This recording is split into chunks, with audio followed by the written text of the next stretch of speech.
কি কান খার জানোস নি? জি খার ইকান আপনার আমার যদি বাইক জানোস তো ইকান কোন সাহসে উঠিয়া বইলে তুই জি ভুল হয়েছে আমার আর বইতাম না আমি। ইলা বল আরেকদিন হয় না জানি যা। ও যে কাম কান করলে এন বালা করলে নি এটা তুমি বুঝতেই নাই মানুষের ভিতরে তোমার প্রতি একটা বয় থাকা দরকার ওটার লাগি তারে আমি তোরা বয় দেখাইলাম। হাসানি ওই ও হে তোমারে দেখলে ইজ্জত দিব যদিন কোনো হানো দেখে হরিয়ে গিয়ে উবাইব হরিয়ে উবাইয়ে ইজ্জত দিব। আমরা রে সাধারণত মেচা হলে খারে বয় করার লাগে কইন কারে বয় করার লাগে কইন? আল্লাহরে বয় করতো। কোনো মানুষরে বয় করতো না। বয় যদি করতো হয় একমাত্র আল্লাহরে করতো। কোনো মানুষে যদি কোনো মানুষরে বয় দেখায় আর তার ইকান যদি মনে থাকে ও মানুষে আমার বয় পাওক তে হে আল্লাহর লগে জুড়ি মারার সমান হয়ে গেল। কারণ আল্লাহ কইছেন তোমরা একমাত্র আমারে বয় করো আর একমাত্র আমার ইবাদত করো। যে মানুষরে বয় দেখাইয়া চলে ই মানুষটি আল্লাহ অপছন্দ করেন। তুমি ওলা চলতায় যে তোমার আচরণ থেকে মানুষে বুঝতো তুমি বালা, তোমারে বালা মনে করিয়া তোমার সম্মান করতো, শ্রদ্ধা করতো। আর যদি তুমি মানুষের ডাবাইয়া চলো তে আল্লাহ তোমার একদিন ডাবাই লিব। ইলা কত বেটাই তারা আল্লাহ ডাবাই লিছই।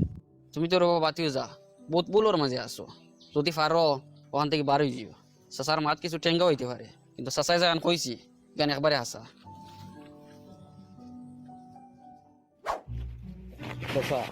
আমার তো একটা বেমারে পাইলিছি। কিতাব আমার যত টাকা রুজি করিয়া অত অহংকারও বাড়ে।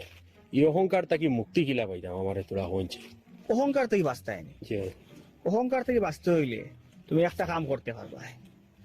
তুমি যখন রাস্তা বাড়ি যাইবাই সরু হোক বড় হোক যে কোনো মানুষ হোক, চাহে তোমার থেকে তার অকাত কম হোক, চাহে বেশ হোক, চাহে সম্মানী হোক, চাহে অসম্মানী মানুষ হোক, তুমি তারা দেখার বাদে আগে সালাম করে লিও। এগুলো হইল গিয়ে অহংকার থেকে বাঁচার একটা প্রধান রাস্তা।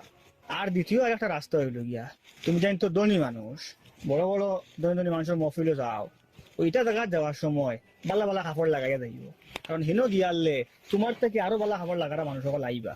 তো হকার কাপড় দেখিয়া তোমার এই নিজরে হুরু মনে হইব, তুমি অহংকার তোমার ভিতরে আইতো না।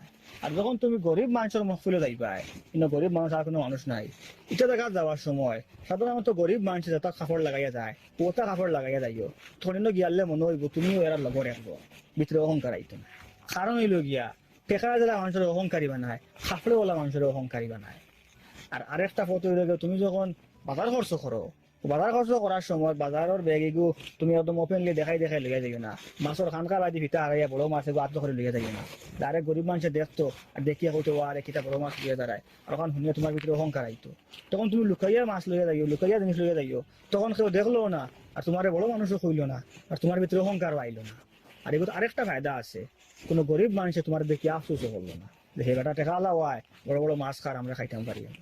এরপরে তুমি কোনো গরিব মানুষরে দান দক্ষিণা করার সময়, টেকা দেওয়ার সময় তার চৌকে চৌকে চাইয়া দিও না, তুমি মাটি বেয়ে চাইয়া তারা টেকা দিও। এটা তোমার ভিতরে অহংকার আইতো না। বা কোনো ধনী মানুষের লগে, কোনো টেকালা মানুষের লগে মারতে সময় তুমি যে ভঙ্গিতে মাতো, একজন গরিব মানুষের লগে মারতেও সেম ভঙ্গিতে মাতিও, তখন তোমার ভিতরে অহংকার আইতো না। আর অহংকার থেকে বাঁচতে হইলে তুমি সব সময় তোমার নফসর লেগে লড়াই করতে লাগবো। কারণ শয়তানের সব সময় নফস অস্ত্র হাতিতে থাকে। আর তুমি না খালি সব মানুষে এই লড়াইগু করতে লাগবো। কারণ কোনো অহংকারী মানুষ আল্লাহর জন্য থেকে প্রবেশ করতে পারতো না। আর অহংকারী এমন এক জিনিস তুই যা এগুলো মানুষের অজান্তে করে ফেলাই দিয়ে। কেউ সুস্থ থাকার অহংকার করে, কেউ স্বাস্থ্য থাকার অহংকার করে, কেউ শরীরের দূর আছে ও দূরের অহংকার করে, কেউ আরো কিছুর অহংকার করে, আর কেউ টাকা পয়সার অহংকার করে, কেউ কাপড় চোপড়ের অহংকার করে। সব মুহূর্তে অহংকার করতে থাকে। আর আল্লাহ কইতে অহংকার লই গিয়ে আমার চাদর, অহংকার যে করে সে আমার চাদর লইয়া টানাটানি করে। চাদর কইতে কিতাব বুঝছো নি আল্লাহর ইজ্জত, অহংকার করা মানে আল্লাহর ইজ্জত লইয়া টানাটানি করা। চাচা আপনি যতটা কইছেন সবার উপরে আমল করার চেষ্টা করবো ইনশাআল্লাহ। আল্লাহ আমার তৌফিক দিক।